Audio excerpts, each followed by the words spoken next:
ಕಮಲ ತನ್ನ ಮಗನಿಗೆ ಮದುವೆ ಮಾಡುವಾಗ ಶ್ರುತಿ ತವ್ರ ಮನೆಯಲ್ಲಿ ನಿಮ್ಮ ಮಗಳನ್ನ ನನ್ನ ಸ್ವಂತ ಮಗಳ ಥರನೇ ನೋಡ್ಕೊಳ್ತೀನಿ ಅಂತ ಹೇಳಿರ್ತಾಳೆ. ಅದು ಅಲ್ಲದೆ ಹುಡುಗಿ ಮನೇಲಿ ಇವಳಿಗೆ ಬೇಕಾದಷ್ಟು ವರದಕ್ಷಿಣೆ ಬೇರೆ ತಗೊಂಡಿರ್ತಾಳೆ. ಅದೇ ಹಣದಲ್ಲಿ ತನ್ನ ಮಗಳ ಮದುವೆ ಮಾಡಬೇಕು ಅಂತ ಇವಳ ಪ್ಲಾನ್ ಇರುತ್ತೆ. ಆದರೆ ಮದುವೆ ಆದಮೇಲೆ ಮಾತು ಕೊಟ್ಟ ಹಾಗೆ ಶ್ರುತಿನ ಮಗಳ ಥರ ನೋಡೋದಿರಲಿ, ಕನಿಷ್ಠ ಸೊಸೆ ಥರನೂ ನೋಡ್ಕೊಳ್ತಾ ಇರಲ್ಲ. ನೋಡು, ಹಾಳಾದವಳು ಗಂಟೆ 8 ಮಲ್ಕೊಂಡೇ ಇದ್ದಾಳೆ. ಏ ಶ್ರುತಿ, ಎದ್ದೇಳ ಮೇಲೆ. ಮೂದೇವಿ, ಬೆಳಗಾದ್ರೂ ಇನ್ನೂ ಮಲ್ಕೊಂಡೇ ಇದೆಯಲ್ಲೇ. ನನ್ನ ಮಗಳು ಫ್ರೆಂಡ್ ಜೊತೆ ಹೊರಗೆ ಹೋಗ್ಬೇಕು ಅಂತ ನಿನ್ನೆ ರಾತ್ರಿನೇ ಹೇಳ್ತಾ ಇದ್ಲು. ನೀನು ನೋಡಿದ್ರೆ ಇನ್ನೂ ಬಿದ್ಕೊಂಡೇ ಇದೆಯಲ್ಲೇ. ಎದ್ದು ಬೇಗ ಹೋಗಿ ತಿಂಡಿ ಮಾಡೆ, ದರಿದ್ರದವಳೆ. ಅದು ಅತ್ತೆ, ನಂಗೆ ತುಂಬ ಹೊಟ್ಟೆ ನೋವು ಅತ್ತೆ. ನನಗೆ ಪೀರಿಯಡ್ಸ್ ಆಗಿದೆ, ತುಂಬ ಸುಸ್ತಾಗ್ತಿದೆ ಅತ್ತೆ. ಇವತ್ತು ನನಗೆ ಕೆಲಸ ಮಾಡೋಕ್ಕಾಗಲ್ಲ ಅತ್ತೆ. ಏನು ಮುಟ್ಟಾಗಿದೆಯಾ? ಅಯ್ಯೋ ಅಯ್ಯೋ ಅಯ್ಯೋ ಹಾಳಾದವಳೆ, ಇಡೀ ಮನೆ ಮೈಲ್ಗೆ ಮಾಡಿಬಿಟ್ಟಿಯಲ್ಲೇ. ಮುಟ್ಟಾಗಿ ಮಂಚದ ಮೇಲೆ ಹತ್ತಿ ಕೂತಿದೆಯಲ್ಲೇ. ದರಿದ್ರದವಳು, ಬೆಳಗಾಗೋದ್ರೊಳಗೆ ಹಾಸಿಗೆಲ್ಲ ಮುಟ್ಟಾಕ್ತೀಯ. ಅದೇನು ಅಂತ ನಿನ್ನ ಅಪ್ಪ ಅಮ್ಮ ನನ್ನ ಮನೆಗೆ ಮದುವೆ ಮಾಡಿಕೊಟ್ರೋ ನಿನ್ನ ಎಲ್ಲ ದರಿದ್ರನೂ ಜೊತೆಲೇ ಹೊತ್ಕೊಂಡ್ ಬಂದಿದ್ಯಾ? ಅಮ್ಮ, ಏನಾಯ್ತಮ್ಮ? ಯಾಕೆ ಹೀಗೆ ಕಿರ್ಚ್ತಾ ಇದೆಯಾ? ಏನು ಅಂತ ಹೇಳೋ ನಾನು? ನಿನ್ನ ಹೆಂಡತಿ ಬೆಳಗ್ಗೆ ಏಳೋದ್ರೊಳಗೆ ಮುಟ್ಟಾಗಿ ಕೂತಿದ್ದಾಳೆ. ಇವಾಗ ಎಲ್ಲ ಕೆಲಸನೂ ಯಾರು ಮಾಡ್ತಾರೆ ಹೇಳೋ? ಎಲ್ಲ ನಾನೇ ಮಾಡಬೇಕು. ದರಿದ್ರದವಳು ಯಾವಾಗಲೂ ಹೀಗೆ ಎಲ್ಲ ಕೆಲಸ ಇಟ್ಟು ಹೊರಗೆ ಹೋಗಿ ಕೂರ್ತಾಳೆ. ಅಮ್ಮ, ಏನು ಹೇಳ್ತಿದ್ಯಾ ನೀನು? ಅದೆಲ್ಲ ಬೇಕು ಬೇಕು ಅಂತ ಮಾಡ್ಕೊಳಕ್ಕಾಗತ್ತೇನಮ್ಮ? ಸಾಕು, ಸುಮ್ಮನೆ ಇರೋ ನೀನು. ನಿನ್ನ ಹೆಂಡ್ರನ್ನ ವಹಿಸ್ಕೊಂಡು ಬರಬೇಡ ನೀನು. ಈಗ ಬೆಳಗ್ಗೆ ಬೆಳಗ್ಗೆನೆ ಮುಟ್ಟಾಗಿ ಕೂತಿದ್ದಾಳಲ್ಲ, ಇದರಲ್ಲೇ ಗೊತ್ತಾಗಲ್ವಾ ಎಷ್ಟು ದರಿದ್ರದವಳು ಇವಳು ಅಂತ? ಅವಾಗಿಂದನೂ ಹೇಳ್ತಾನೆ ಇದ್ದೀನಿ, ಇಲ್ಲೇ ಕೂತಿದ್ಯಲ್ಲ ಇನ್ನು. ನೋಡು ಶ್ರುತಿ, ಮೊದಲು ಈ ರೂಮಿಂದ ಎದ್ದೋಗು ನೀನು. ಹಾಗೆ ಈ ರೂಮ್ ಎಲ್ಲ ಕ್ಲೀನಾಗಿ ಒರೆಸ್ಬಿಟ್ಟು ಹೋಗು. ನೀನು ಮೈಲ್ಗೆ ಮಾಡಿರೋದನ್ನ ನಾನು ಒರ್ಸೋಕ್ಕಾಗಲ್ಲ. ದರಿದ್ರದವಳು, ಬೆಳಗ್ಗೆ ಬೆಳಗ್ಗೆನೆ ಇವಳು ಮುಖ ನೋಡಿದೆ, ಇನ್ನೇನು ಕಾದಿದೆಯೋ. ಯಾವಾಗಲೂ ಹಿಂಗೆ ಬೆಳಗ್ಗೆ ಬೆಳಗ್ಗೆನೆ ಮುಟ್ಟಾಗಿ ಕೂರ್ತಾಳೆ. ನಾನಿಲ್ಲಿ ಎಲ್ಲ ಕೆಲಸ ಮಾಡಿ ಸಾಯ್ಬೇಕು. ಶ್ರುತಿ, ಅಮ್ಮನ ಮಾತಿಗೆ ನೀನು ಬೇಜಾರು ಮಾಡ್ಕೋಬೇಡ ಕಣೆ. ಅಲ್ಲ ರೀ, ನಾನೇನು ಬೇಕು ಬೇಕು ಅಂತ ಮಾಡ್ಕೋತೀನ ಹೇಳಿ? ಅತ್ತೆ ಹೇಗೆಲ್ಲ ಮಾತಾಡಿದ್ರು ನೀವೇ ಕೇಳಿಸ್ಕೊಂಡ್ರಿ ತಾನೆ? ಶ್ರುತಿ, ಅಮ್ಮ ಸ್ವಲ್ಪ ಹಾಗೆ ಅಲ್ವೇನೆ. ನೀನೇನು ಅವಳನ್ನ ಹೊಸದಾಗಿ ನೋಡ್ತಾ ಇದೀಯಾ? ಬೇಜಾರು ಮಾಡ್ಕೋಬೇಡ ಕಣೆ ಇದಕ್ಕೆಲ್ಲ. ಸರಿ, ನೀನು ಹೊರಗಡೆ ಹೋಗಿರು, ನಾನೇ ರೂಮ್ ಒರೆಸ್ತೀನಿ. ನೀನೇನು ಒರೆಸೋದು ಬೇಡ. ಪಾಪ ಶ್ರುತಿ ಬೆಳಗ್ಗೆ ಬೆಳಗ್ಗೆನೆ ಮುಟ್ಟಾಗಿರೋದೇ ತಪ್ಪು ಅನ್ನೋ ಥರ ಕಮಲ ಶ್ರುತಿ ಮೇಲೆ ಜಗಳ ಮಾಡ್ತಾಳೆ. ಆ ಮನೇಲಿ ಶ್ರುತಿಗೆ ಸಪೋರ್ಟಿವ್ ಆಗಿ ಅವಳ ಗಂಡ ಹರೀಶ್ ಮಾತ್ರ ಇರೋದು. ಹಾಗಾಗಿನೇ ತನ್ನ ಅತ್ತೆ ಕಾಟ ತಡ್ಕೊಂಡು ಶ್ರುತಿ ಇನ್ನ ಅದೇ ಮನೇಲಿರೋದು. ಅತ್ತೆ ಇಷ್ಟೆಲ್ಲ ಹೇಳಿದ್ಮೇಲೆ ಶ್ರುತಿ ಬೇಜಾರು ಮಾಡಿಕೊಂಡು ಹೊರಗಡೆ ಚೇರ್ ಮೇಲೆ ಹೋಗಿ ಕೂತ್ಕೋತಾಳೆ. ಅಯ್ಯೋ ಅಯ್ಯೋ ಅಯ್ಯೋ ಮೂದೇವಿ, ಏನೇ ನಿನ್ನ ದೌಲತ್ತು? ಅಲ್ಲ, ಚೇರ್ ಮೇಲೆ ಹತ್ತಿ ಕೂತಿದ್ಯಲ್ಲೇ. ನಿನ್ಗೇನು ಹೇಳೋರು ಕೇಳೋರು ಯಾರೂ ಇಲ್ವೇನೆ ಈ ಮನೇಲಿ? ಯಾಕತ್ತೆ, ಏನಾಯ್ತು? ದರಿದ್ರದವಳೆ, ಮನೆಯೆಲ್ಲ ಮೈಲ್ಗೆ ಮಾಡಿದ್ದಲ್ದೆ ಇವಾಗ ಭಯ ಭಕ್ತಿ ಏನೂ ಇಲ್ಲದೆ ಚೇರ್ ಮೇಲೆ ಹತ್ತಿ ಕೂತಿದ್ಯಾ? ಹೋಗಿ ಒಂದು ಮೂಲೆ ಬದಿ ಕುತ್ಕೊಳೆ. ಇದೆಲ್ಲ ನಿನ್ನ ಅಪ್ಪ ಅಮ್ಮ ಹೇಳ್ಕೊಟ್ಟಿಲ್ಲ ನಿನಗೆ? ಏನಮ್ಮ ನೀನು? ಅವಳು ಎಲ್ಲಿ ಕುತ್ಕೊಂಡ್ರು ತಪ್ಪು ಅಂತೀಯ. ಅವಾಗಲೇ ಒಳಗಿದ್ಲು, ಒಳಗೆ ಬಂದು ಹೇಳಿದೆ. ಇವಾಗ ನೋಡಿದ್ರೆ ಇಲ್ಲಿ ಹೇಳ್ತಿದ್ಯಾ. ಪಾಪ ಅವಳಾದರೂ ಏನು ಮಾಡ್ತಾಳೆ ಹೇಳು? ಸಾಕು, ಬಾಯಿ ಮುಚ್ಚೋ. ಆಚಾರ ವಿಚಾರ ಇವೆಲ್ಲ ಸ್ವಲ್ಪನಾದರೂ ಗೊತ್ತಿರಬೇಕು. ಮನೆ ಸೊಸೆ ಇವಳು, ಹೊರಗಿರ್ಬೇಕು.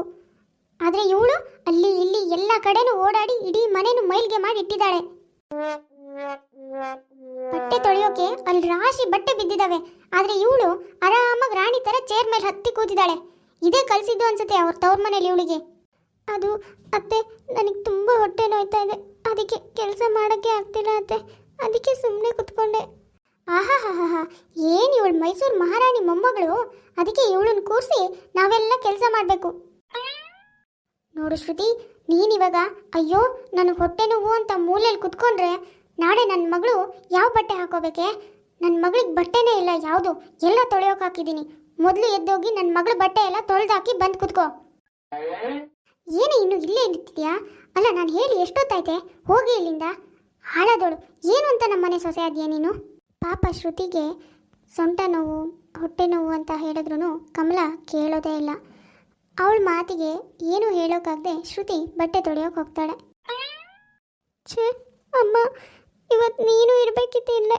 ನೀನಿವತ್ತು ಇಲ್ಲೇ ಇದ್ದಿದ್ರೆ ನನಗೆ ಒಂದು ಕೆಲಸನೂ ಮಾಡೋಕ್ಕೆ ಬಿಡ್ತಿರ್ಲಿಲ್ಲ. ಅಮ್ಮ, ನೀನಾಗಿದ್ರೆ ಇವತ್ತು ನನ್ನ ಮಗಳಿಗೆ ಹೊಟ್ಟೆ ನೋವು ಅಂತ ಜೀರಿಗೆ ನೀರು, ಹಾಲು, ಎಳ್ನೀರು ಅಂತೆಲ್ಲ ತಂದು ಕುಡಿಸ್ತಿದ್ದೆ. ಕುಡಿ ಕುಡಿ ಅಂತ ಒತ್ತಾಯ ಮಾಡ್ತಿದ್ದೆ. ಆದರೆ ಇಲ್ಲಿ ನಾನು ಹೊರಗೆ ಆಗಿದ್ದೀನಿ ಅಂತ ಹೇಳಿದ್ರೆ ಸಾಕು, ಅತ್ತೆ ಜಗಳನೇ ಶುರು ಮಾಡ್ತಾರೆ. ಎಲ್ಲ ಕೆಲಸನೂ ನನಗೆ ಹೇಳ್ತಾರಮ್ಮ. ಯಾಕಮ್ಮ ನನಗೆ ಮದುವೆ ಮಾಡಿ ಕಳಿಸ್ದೆ? ನಿನ್ನ ಜೊತೆನೇ ಬಿಟ್ಕೋಬೇಕಿತ್ತು. ನನಗೆ ಮದುವೆನೇ ಬೇಡದಿತ್ತು ಅಮ್ಮ. ಶ್ರುತಿ ಪ್ಲೀಸ್ ಕಣೆ, ನೀನು ಹೀಗೆಲ್ಲ ಬೇಜಾರು ಮಾಡ್ಕೋಬೇಡ, ನನಗೆ ತಡ್ಕೊಳಕ್ಕಾಗಲ್ಲ ಕಣೆ. ತಗೋ ಶ್ರುತಿ, ಜೀರಿಗೆ ಕಾಫಿ ಮಾಡ್ಕೊಂಬಂದಿದ್ದೀನಿ, ಕುಡಿ, ಸ್ವಲ್ಪ ಹೊಟ್ಟೆ ನೋವು ಕಡಿಮೆ ಆಗುತ್ತೆ. ಈ ಬಟ್ಟೆನೆಲ್ಲ ನಾನೇ ಒಣಗಾಕ್ತೀನಿ, ನೀನು ಸ್ವಲ್ಪ ರೆಸ್ಟ್ ಮಾಡು. ರೀ, ನೀವೊಬ್ರು ಈ ಮನೇಲಿ ಇಲ್ಲ ಅಂದಿದ್ರೆ ನಾನು ನಿಜವಾಗ್ಲೂ ಬದುಕಿರ್ತಿರ್ಲಿಲ್ಲ. ಯಾವತ್ತೂ ಜೀವ ಕಳ್ಕೊತಿದ್ದೆ ಕಣ್ರಿ. ಶ್ರುತಿ ಯಾಕೆ ಹೀಗೆಲ್ಲ ಮಾತಾಡ್ತೀಯಾ? ಎಲ್ಲ ಸರಿಯಾಗುತ್ತೆ ಕಣೆ, ಅಮ್ಮನಿಗೂ ಅರ್ಥ ಆಗುತ್ತೆ. ನೀನು ಬೇಜಾರು ಮಾಡ್ಕೋಬೇಡ ಶ್ರುತಿ. ಎಲ್ಲರೂ ಹೇಳ್ತಾರಲ್ಲ, ಅತ್ತೆ ಮಾವ ಹೇಗಿದ್ರೂ ಪರವಾಗಿಲ್ಲ, ಗಂಡನಾದರೂ ನೆಟ್ಟಿಗಿರಬೇಕು ಅಂತ. ಹಾಗೆ ಈ ಶ್ರುತಿಗೆ ಅತ್ತೆ ಕಾಟದಿಂದ ಪಾಪ ತವ್ರ ಮನೆಯೇ ನೆನಪಾಗೋಕೆ ಶುರುವಾಗತ್ತೆ. ಆದರೆ ಅವಳ ಗಂಡ ಹರೀಶ್ ಅವಳ ನೋವನ್ನ ತುಂಬ ಚೆನ್ನಾಗಿ ಅರ್ಥ ಮಾಡ್ಕೊಂಡಿರ್ತಾನೆ. ಹಾಗಾಗಿ ಅವಳಿಗೆ ತವ್ರ ಮನೆಗೆ ಹೋಗಬೇಕು ಅಂತ ಅನಿಸಲ್ಲ. ಅದೇ ದಿನ ರಾತ್ರಿ ಹರೀಶ್ ಗೆಳೆಯ ಮತ್ತು ಅವನ ತಾಯಿ ಇಬ್ಬರು ಕಮಲನ ಮನೆಗೆ ಬರ್ತಾರೆ. ಕಮಲನ ಮಗಳು ಪ್ರಿಯಾಂಕನಿಗೆ ಹಾಗೂ ಹರೀಶ್ ಗೆಳೆಯ ರಘುಗೆ ಮದುವೆ ಫಿಕ್ಸ್ ಆಗಿರುತ್ತೆ. ಹಾಗಾಗಿ ಮದುವೆ ಬಗ್ಗೆ ಏನೋ ಮಾತಾಡ್ಕೊಂಡು ಹೋಗೋಣ ಅಂತ ಮನೆಗೆ ಬಂದಿರ್ತಾರೆ. ಬೀಗ್ರೆ, ಏನು ಲೇಟ್ ಮಾಡ್ಕೊಂಡ್ಬಿಟ್ರಲ್ಲ, ಹರೀಶ್ ಅವಾಗಲೇ ಬರ್ತಾರೆ ಅಂದಿದ್ದ, ಅಂತೂ ಬಂದ್ರಲ್ಲ. ನೀವು ಬಂದಿದ್ದು ನನಗಂತೂ ತುಂಬ ಖುಷಿ ಆಯಿತು. ಹೌದು ಕಮಲ, ಸ್ವಲ್ಪ ಲೇಟ್ ಆಗಿಬಿಡ್ತು. ಮತ್ತೆ ನೀವು ಆರಾಮಿದ್ದೀರಾ? ಎಲ್ಲಿ ಶ್ರುತಿ ಎಲ್ಲೂ ಕಾಣಿಸ್ತಾನೇ ಇಲ್ಲ, ನೀವೇ 3 ಜನ ಇದ್ದೀರಾ? ಅಯ್ಯೋ, ನಮ್ಮನೆ ಹೆಂಗಸ್ರ ಬಗ್ಗೆ ಏನು ಕೇಳ್ತೀರಾ? ಯಾವಾಗಲೂ ಅವ್ರ ಹಣೆ ಬರ, ಬೆಳಗ್ಗೆ ಎದ್ದಕ್ಕೂ ಮುಟ್ಟಾಗಿ ಹೊರಗೆ ಹೋಗಿ ಕೂತ್ಬಿಟ್ರೆ ಆಯಿತು. ಬೇರೆ ಕೆಲಸ ಎಲ್ಲ ಯಾರಾದರೂ ಇಲ್ಲಿ ಮಾಡಲಿ ಅಂತ. ಅವ್ರ ಹಣೆ ಬರ ಎಲ್ಲರೂ ಚೇಂಜ್ ಆಗುತ್ತಾ? ದರಿದ್ರದವು. ಅವ್ರ ವಿಷಯ ಬಿಡಿ ನೀವು ಬೀಗ್ರೆ. ಮತ್ತೆ ಬೀಗ್ರೆ, ಏನು ಮದುವೆ ಬಗ್ಗೆ ಮಾತಾಡಬೇಕು ಅಂತ ಬಂದ್ರಿ, ಏನಂತ ಹೇಳಲೇ ಇಲ್ಲ? ಅದು ಕಮಲಾ, ಮುಂದಿನ ತಿಂಗಳು 4ನೇ ತಾರೀಕು ಮುಹೂರ್ತ ಚೆನ್ನಾಗಿದೆಯಂತೆ. ನಾವಿವತ್ತು ಜ್ಯೋತಿಷ್ಯರ ಹತ್ರ ಹೋಗಿದ್ವಿ, ಅವರೇ ಮುಹೂರ್ತ ಇಟ್ಕೊಟ್ರು. ಮದುವೆ ಅವತ್ತೇ ಇಟ್ಕೊಳ್ಳೋಣ ಅಂದ್ಕೊಂಡಿದ್ದೀವಿ. ನೀವೆಲ್ಲ ಏನು ಹೇಳ್ತೀರಾ? ಅಯ್ಯೋ ಬೀಗ್ರೆ, ಎಂಥ ಖುಷಿ ವಿಷಯ ಹೇಳಿದ್ರಿ. ನಮ್ಗೆ ಯಾವ ಅಭ್ಯಂತರನೂ ಇಲ್ಲ. ಮುಂದಿನ ತಿಂಗಳು 4ನೇ ತಾರೀಕೆ ಮದುವೆ ಇಟ್ಕೊಳ್ಳಿ, ನಮಗಂತೂ ಖುಷಿಯಿಂದ ಒಪ್ಕೋತೀವಿ ನಾವು. ಹಾಗಾದರೆ ಸರಿ ಕಮಲಾ, ನಾವಿನ್ನು ಹೊರಡ್ತೀವಿ ಆಯಿತಾ? ತುಂಬ ಕೆಲಸ ಬೇರೆ ಇದ್ದಾವೆ, ಬೇಗ ಬೇಗ ಕೆಲಸ ಮುಗಿಸ್ಬೇಕು. ಅಯ್ಯೋ ಏನು ಬೀಗ್ರೆ, ಇಲ್ಲಿವರೆಗೂ ಬಂದಿದ್ದೀರಾ? ಊಟ ಮಾಡದೆ ಹಾಗೆ ಹೋಗ್ತೀರಾ? ಊಟ ಮಾಡ್ಕೊಂಡು ಹೋಗಿ. ಅಯ್ಯೋ ಪರವಾಗಿಲ್ಲ ಕಮಲಾ, ಇನ್ನೇನು, ನಾವಿಬ್ಬರು ಊಟ ಮಾಡೋದಿದ್ದೇ ಇದೆ ತಾನೇ. ಬೀಗರು ಇನ್ನೊಂದು ದಿನ ಬರ್ತೀವಿ, ಇವಾಗ ಅರ್ಜೆಂಟ್ ಕೆಲಸ ಎಲ್ಲ ಇದೆಯಲ್ಲ, ಹಾಗಾಗಿ ಈಗ ಆಗಲ್ಲ ಕಮಲಾ, ನಾವಿನ್ನು ಹೊರಡ್ತೀವಿ ಆಯಿತಾ? ತಾಯಿ ಮಗ ಇಬ್ಬರು ಕಮಲನ ಮನೇಲಿ ಮದುವೆ ಬಗ್ಗೆ ಮಾತಾಡಿಕೊಂಡು ಮನೆಗೆ ವಾಪಸ್ ಹೋಗ್ತಾರೆ. ಸ್ವಲ್ಪ ದಿನ ಬಿಟ್ಟು ಪ್ರಿಯಾಂಕಾ ಮತ್ತು ರಘು ಇಬ್ಬರಿಗೂ ಮದುವೆ ಮಾಡ್ತಾರೆ. ಪ್ರಿಯಾಂಕಾ ತನ್ನ ಗಂಡನ ಮನೆಗೆ ಹೋಗ್ತಾಳೆ. ಹೀಗೆ ಸ್ವಲ್ಪ ದಿನ ಕಳೆಯುತ್ತೆ. ಒಂದಿನ ಪ್ರಿಯಾಂಕಾ ತನ್ನ ತಾಯಿಗೆ ಕಾಲ್ ಮಾಡ್ತಾಳೆ. ಅಮ್ಮ, ನಂಗೆ ನೀನು ತುಂಬ ನೋಡಬೇಕು ಅನ್ನಿಸ್ತಿದೆ, ಬಾ ಅಮ್ಮ ಇಲ್ಲಿಗೆ, ನನ್ನ ಜೊತೆ 2 ದಿನ ಇದ್ದು ಹೋಗು. ಅಯ್ಯೋ ಹೌದೇನೆ ಮಗಳೇ, ನನಗೂ ಅಷ್ಟೇ ಕಣೆ, ನೀನು ತುಂಬ ನೆನಪಾಗ್ತೀಯ. ಸರಿ ಮಗಳೇ, ನಾಳೆ ನಾನು ನಿನ್ನನ್ನು ಬರ್ತೀವಿ ಆಯಿತಾ?